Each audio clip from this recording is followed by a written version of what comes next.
మీకు శుభాకాంక్షలు, హర్షం వ్యక్తం చేస్తున్నాను. అయితే ఇక్కడ మన ఉద్యమం ఎందుకు చేస్తున్నామంటే, ఒక ఉద్యమం చేపడితేనే కేంద్ర ప్రభుత్వాలు, రాష్ట్ర ప్రభుత్వాలు దిగి వస్తాయి. ఇప్పుడు తమిళనాడు వాళ్ళు అక్కడ 3 రోజులు బంద్ చేసారు, పార్లమెంట్లో షెడ్యూల్ పెట్టాలని, 9th షెడ్యూల్లో పెట్టాలని. ఆ తర్వాత పార్లమెంటరీ చేశారు. ఇక్కడ ప్రజా ఉద్యమం లేకుండా ఏ సమస్య యొక్క తీవ్రత రాదు. ఉదాహరణకు తెలంగాణ విషయంలో తీసుకుందాం. తెలంగాణ యొక్క అప్పుడు అనేక ఉద్యమాలు జరిగినాకనే పార్లమెంట్లో పెట్టారు, ఒకేసారి పెట్టలేదు, పార్టీలు దిగిరాలేదు. ఎందుకు చెప్తున్నాయి ముచ్చటంటే, ప్రజా ఉద్యమాలు ఎప్పుడైతే బలంగా జరుగుతాయో అప్పుడే ప్రభుత్వాలు పార్టీలు దిగొచ్చి మనకు మద్దతు ఇస్తారు. ఈరోజు బీసీ ఉద్యమం ఇప్పుడు జరిగేది కాదు, 50 ఏళ్ళ నుంచి ఉద్యమాలు చేస్తున్నాం, వేల సార్లు ధర్నాలు చేశాం. హాస్టళ్ల సంఖ్య పెంచడానికి కానీ, గురుకుల స్కీమ్ పెట్టినప్పుడు కానీ, ఫీజు రియంబర్స్మెంట్ పెట్టినప్పుడు కానీ, స్కాలర్షిప్లు వచ్చినప్పుడు కానీ, లోకల్ బాడీ రిజర్వేషన్లు ఎన్టీ రామారావు పీరియడ్లో పెట్టినప్పుడు కానీ అనేక ఉద్యమాలు చేసిన తర్వాతనే ప్రభుత్వాలు కన్విన్స్ అయ్యి ఏర్పాటు చేశాయి. అందుకే ఈ ఉద్యమం యొక్క ప్రభావం కేంద్ర ప్రభుత్వం శకదాలుగా పార్లమెంటుకు, అన్ని పార్టీలకు, అప్పుడే ఈ పార్టీలు ప్రభుత్వాలు దిగొస్తాయి. ఇనుమైన అంత పెద్ద ఇనుమును నిప్పులో పెట్టి రాజేస్తే ఎట్లా అంటే అట్లా ఒదుకుతుంది. అట్లాగే ఈ పార్టీలు ప్రభుత్వాలు దిగి రావాలంటే తప్పని పరిస్థితిలో చేయవలసి వస్తుంది. అది లేకుండా, ప్రజా ఉద్యమాలు లేకుండా ప్రపంచంలో ఎక్కడ కూడా మార్పు రాలేదు. బీసీ ఉద్యమము గుణాత్మకమైనటువంటి మార్పుల కోసం పోరాడేది, రాజకీయ ప్రయోజనాలకు, వ్యక్తి ప్రయోజనాల కోసం కొట్లాడలేదు. ఈరోజు దేశంలో ఎక్కడ లేని విధంగా హాస్టళ్ళు, గురుకులాలు, ఫీజు రియంబర్స్మెంట్, స్కాలర్షిప్ ఉండడం వల్ల ఈరోజు సమాజంలో ప్రతి ఒక్కరు చదువుకోవడం వల్ల లేబర్ దొరుకుతున్నటువంటి పరిస్థితి ఏర్పడ్డది. ఒకప్పుడు మనకి ఇక్కడ అపార్ట్మెంట్ కట్టేటప్పుడు, రోడ్లు వేసేటప్పుడు ఎవరు లేబరు? పాలమూరు లేబర్, ప్రకాశం లేబర్, శ్రీకాకుళం లేబర్ ఉంటుంది, ఇక్కడ రంగారెడ్డి, మెదక్ లేబర్ ఉంటుంది. ఇప్పుడు మన లేబర్ లేరు. ఎక్కడ? బీహార్, ఛత్తీస్గఢ్, మధ్యప్రదేశ్ నుంచి లేబర్ను తెచ్చుకునే పరిస్థితి ఏర్పడింది. ఇంత మార్పు బీసీలు చదువుకోవడం వల్లనే ఈ మార్పు వచ్చింది.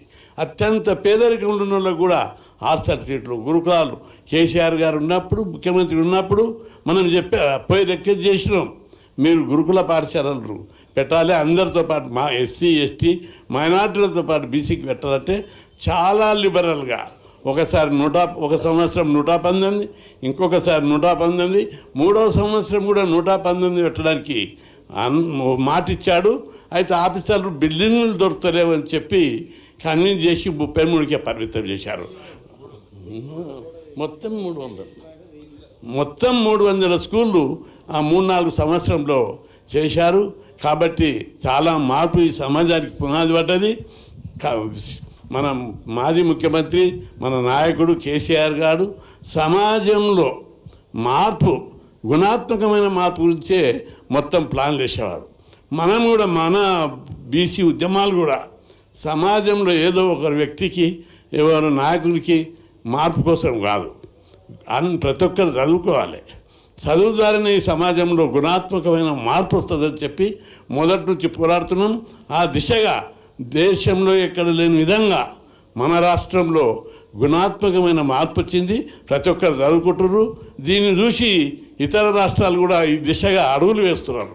కర్ణాటక ముఖ్యమంత్రి 2 ఐఏఎస్ ఆఫీసర్లు పంపించి ఇంతమంది ఎట్లా చదువుకుంటున్నారని రిపోర్ట్ తెప్పించుకున్నాడు.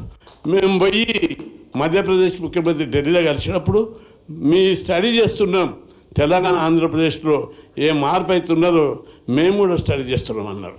కాబట్టి ఇప్పుడు వచ్చినటువంటి రిజర్వేషన్ల విషయంకి వస్తే, తప్పనిసరి రిజర్వేషన్ల కోసం ఎక్కడ మేము తల ఉంచలేదు, తల దించలేదు, సాధించే వరకు వదిలిపెట్టలేదు. ఇది వ్యక్తి ప్రయోజనం కాదు, సమాజంలో అనేక మార్పులు వస్తున్నాయి. ఆ మార్పులకు తగ్గట్టు ఇది ఏం పంచాయతీ? అన్నదమ్ముల పంచాయతీ. మేము ఏ కులానికి, ఏ వర్గానికి వ్యతిరేకం కాదు.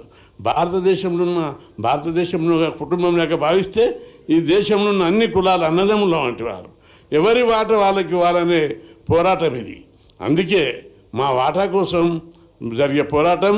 ఈ పోరాటంలో గుర్తించాలి, అన్ని పార్టీలు, అందరూ ముఖ్యులు ఏనాటికైనా ఇవ్వక తప్పదు. ప్రజాస్వామ్య దేశం, రాజ్యాంగబద్ధమైన హక్కులు ఉన్నాయి. ప్రజాస్వామ్యంలో ఏ సామాజిక వర్గానికి ఆ సామాజిక వర్గం వాటా ఇవ్వాలి. ఇక్కడ కోర్టులో అన్యాయం జరిగినట్టుగా కూడా ప్రజల్లో బలమైన ఉంది. ఈ మూమెంట్ రావడానికి ఈ ఒక స్ట్రాటజీ ప్రకారమే మేము చేశాం. జీవో వచ్చింది, ఆ జీవో అందరికీ తెలుసు ఆ పద్ధతి. కానీ చూద్దాం రాజ్యాంగం నుండి ఎంతవరకు ముందుకు పోతుందని. మొదటి రోజు ఇవ్వలేదు, రెండవ రోజు ఇవ్వలేదు, మూడవ రోజు 50% సీలింగ్ అనే దాని మీద బలంగా వాదనలు వినిపించారు. ఏంటిది, అగ్రకులాలలోని పేదలకు 10% రిజర్వేషన్లు ఇస్తే సీలింగ్ వర్తించదు, బీసీలకు ఇచ్చినప్పుడే సీలింగ్ వర్తిస్తుందా అని చెప్పి నిలదీయడం జరిగింది. అదేవిధంగా 50% సీలింగ్ రాజ్యాంగంలో ఎక్కడా లేదు. అయితే ఇక్కడ ఒక పాయింట్ ఉంది, చాలామంది అబ్జర్వ్ చేయాలి. అది ఈ సీలింగ్ మీద 9th షెడ్యూల్తో పరిష్కారం. 9th షెడ్యూల్ మీద 10-20 కేసులు ఉన్నాయి సుప్రీంకోర్టులో. అయితే దీనికి రాజ్యాంగ సవరణ జరగాలి. 15(4), 16(4) లేదా ఒక క్లాజ్ చేర్చి జనాభా ప్రకారం రిజర్వేషన్లు పెట్టారని, లేదా రిజర్వేషన్లు 42, 44 పెట్టి దీన్ని అమలు చేయాలని ఒక్క సవరణ చేస్తే, రాజ్యాంగాన్ని 121 సార్లు సవరించారు. ఒక్కసారి బీసీల కోసం సవరిస్తే పర్మనెంట్గా ఈ సమస్యకు పరిష్కారం లభిస్తుంది. లేకపోతే ఏ కోర్టులలో ఒకటి అందరికీ అభిప్రాయం ఉంది, బీసీల విషయంలో ఏది తీసుకొచ్చినా కోర్టులు కొట్టేస్తాయి. కోర్టులు బీసీ కులాలకు వ్యతిరేకమనే భావన సమాజంలో పాతుకపోయింది. ఇక్కడ న్యాయం కోసం, ధర్మం కోసం జరిగే ఈ పోరాటం లోపల మా మానవ హక్కులు ఇది. దీన్ని వివిధ కోణాల లోపల పరిశీలించవలసిన అవసరం ఉంది. కోర్టులో లేదా పార్లమెంట్లో దీని మీద ప్రధానమంత్రికి చాలాసార్లు కలిసినప్పుడల్లా డిమాండ్ చెప్పాము. ఈ మన డిమాండ్లు 18-19 డిమాండ్లు ఇస్తే అంచెలంచెలుగా ఇప్పటికీ 3 డిమాండ్లు. ఒకటి ఏబిసిడి వర్గీకరణ, కేంద్రంలో బీసీ కమిషన్కు రాజ్యాంగబద్ధత, ప్రత్యేక మంత్రిత్వ శాఖ ఒప్పుకున్నారు, ఇక కాలేదు. అదేవిధంగా కేసీఆర్ పీరియడ్ నుంచి ఒప్పుకున్నారు. అది మొన్నమైనప్పుడు గట్టిగా చెప్తే ఆ ప్రాసెస్ ఉంది. ఇప్పుడు ఈ జనాభా లెక్కలది, చట్టసభల రిజర్వేషన్ల మీద ఒక బలమైనటువంటి ఉద్యమాన్ని మనం నిర్మిస్తే, మీరు మద్దతు ఇస్తే తప్పనిసరి బలమైన ఉద్యమం నిర్మిస్తాం.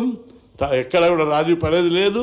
ఈ ఉద్యమం ప్రతిపాదికనే ఏ రాష్ట్రంలో ఒక రాష్ట్రంలో బలమైన ఉద్యమం ఇట్లా జరిగితే తప్పనిసరి కేంద్ర ప్రభుత్వాలు వ్యవస్థలన్నీ కూడా తప్పనిసరి దిగి రావాల్సిందే. ఎందుకంటే తెలంగాణ వస్తుందని ఎవరు ఊహించలే. కేసీఆర్ గారు వ్యూహంతో, ఎత్తుగడలతోటి ఉద్యమాన్ని అంచెలంచెలుగా ఉద్యమం చేస్తే ప్రపంచమే గుర్తించింది ఆయన ఉద్యమాన్ని. అప్పుడు తప్పని పరిస్థితిలో కేంద్ర ప్రభుత్వం బిల్లు పెట్టి చేసింది.